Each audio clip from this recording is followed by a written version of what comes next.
In this age of new developments and AI and fancy new software and funky new editing tools, I think it's really, really easy to kind of forget that some of the best tools we have are the ones that have been around for ages and ages. And that sometimes we're overcomplicating it, and all you need is just a really simple document to start writing in.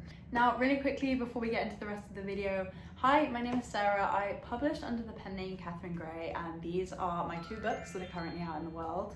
Technically, I have no qualifications for this video, but I always use Google Docs to write, and you know, I've been doing that for an awfully long time now, so I guess what I'm saying is my experience is time. My Google Drive is, well, I've had to buy more Google Drive storage because I didn't have any left because it was so used up with primarily Google Docs for all of my books and ideas that I've had over the years. And also I have a habit of going off on tangents, so let's just jump right back into the video.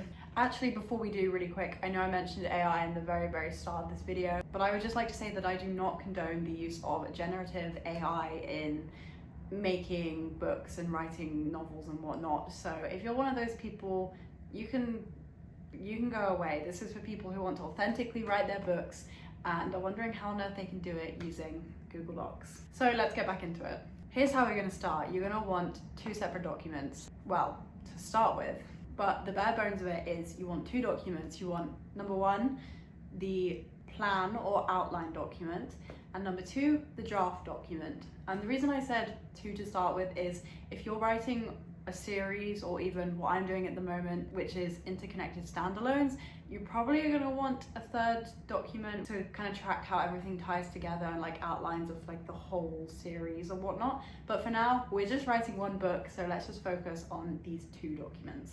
Now, number 1, the plan, outline, whatever you want to call it. The way that I tend to split this down, it doesn't matter what the genre is I start with ideas, and then I have characters, then I have plots, then I have world building, and then I have extra notes. Now let's just really quickly get into why this kind of works for me. Obviously this isn't necessarily going to work for everyone, and my documents change a little bit each time, but overall this structure has always worked, and I think I've used it for the past, I want to say maybe 4 years, without fail, and it's worked for me for the 2 books that I've published. So number 1, ideas, and this is just kind of when your initial ideas are forming, and maybe you've got ideas for titles, maybe you've got like a blurb in your head, or maybe it's even just like one scene that you can picture or one line that you want to be in the book. That's the sort of stuff that goes in the ideas section. It's just like these very initial thoughts. It's like the little embryo of this book. And usually I kind of leave that be once the initial things have just been kind of thrown into the ideas. Normally I don't really come back to it, because that's what the notes section is for, but I'll get into that in a second. The second one, we have characters. You can do this multiple different ways. Normally for me, the easiest way is just listing them out and then putting bullet points underneath with all of the information about them. But you know, you could use tables, you could use pictures, you could link to Pinterest boards, anything that works for you, but obviously it's very important to know your characters. Next, I have plot, and what I usually do is I'm quite heavy on the planning side of books. I usually write out the initial idea of the plot, and then I kind of expand it, and then I'll write it out into a table where I have the chapter number, what happens, and then any other details that are important, which is usually like a date or time or location, or even it could be point of view if you have more than one character POV. Then I have world building, no matter whether it's like a high fantasy with a completely new world, or it's just built into your favorite city in the UK. You know, you've got to have some aspect of world building. You've got to know where your book is set. And then finally I have notes. This is usually for kind of ideas of like maybe scenes that as I go through the book, maybe scenes that I want to add in, or certain lines that I want to have in, certain dialogue I want to add in, or just kind of anything that didn't really fit anywhere else, but you just don't want to forget the idea. Now you're probably thinking, you could just add that in the ideas, and yeah, to be honest, you could probably mix ideas with notes. For some reason, I've always had ideas as just like the initial stuff thrown down, and then kind of forget about it and move on to the rest of the document. But you know, whatever works for you. Either way, I think it's very important to have that kind of characters, plot and world building, and then any other notes that you want. Now, the thing that you all came here for, the draft document. To be honest, do not have a whole lot to say about this because you can go about this however you want. That is the beauty of Google Docs or even Word, which I know is very, very similar, is that you can just do it however you want. You can write however you want. Personally, I don't really write chronologically anymore. I think a long time ago when I forced myself to write chronologically, it was my biggest writing block. It was the biggest thing that kind of stopped me from writing books. It slowed me down a lot. And when I discovered that, you know that scene in your head that's like a couple of chapters from the end of the book, but you're thinking, oh God, I've got to write the rest of the book before I can write that. Turns out you don't have to do that. You could just write the scene that's been in your head for all of this time. And honestly, that was a big game changer for me. This was a long time ago now, but I think when people ask me for writing tips, this is the #1 go-to thing that I say, because I think a lot of people just kind of don't realize, and lots of people, and I mean lots, get stuck on first drafts because of this. Anyway, I'm waffling. Let me tell you a bit about kind of how I go about it. Normally, I kind of write out all of my chapters, let's say 1 to 30. I write them out so that because I don't write chronologically, I can just kind of go in, dip in and out of all of these chapters and just kind of write whatever I want in whatever chapter. Sometimes to help me out, if I don't want to be switching between the draft document and the plan document, I'll kind of take my bullet points of what goes in the chapter, dump them into maybe a comment in the Google Doc for the draft, and then I don't have to kind of leave to go and check what's meant to be going on in that chapter. I can just write and go again in and out of all of these chapters. What I love about Google Docs is if you format your chapter titles as titles, they'll appear in that little side column on the left of the document, and then that's how you can kind of navigate between them. I absolutely love that feature. Another feature that I love is the word count, especially because you can turn it off.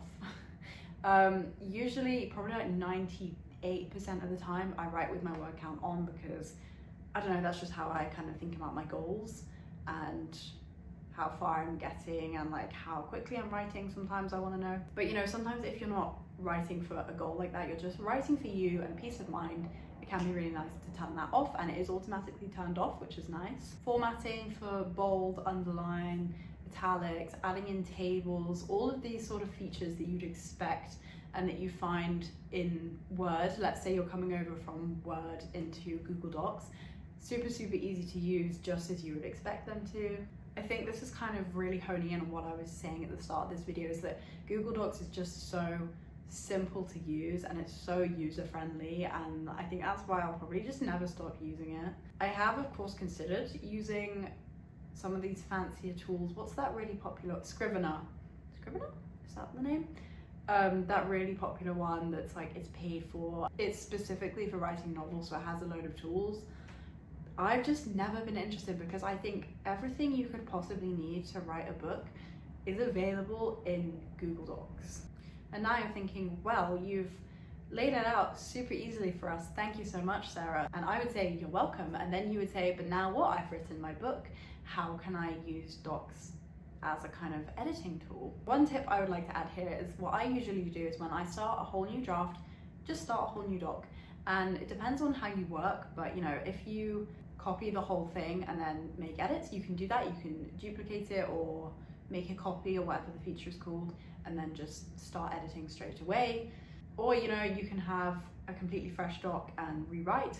However you work is fine. But I do think it's great to be able to have those separate documents and so easily available to you in your Drive.